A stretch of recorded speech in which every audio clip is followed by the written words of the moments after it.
Okay, since you are the youngest dalam team, macam mana you contribute to the team? First of all, Alhamdulillah kita dapat finally we getting a W after a long kemarau losing streak. And as a young player, Alhamdulillah tak ada apa pun. Saya rasa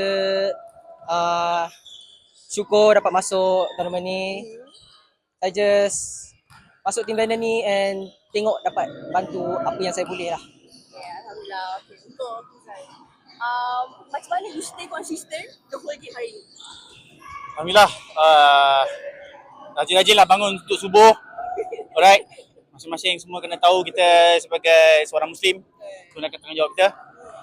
So apa yang saya boleh buat petang-petang just get 1 hour or 2 hour exercise, just jogging and then play some scrimmage at Setia Wangsa.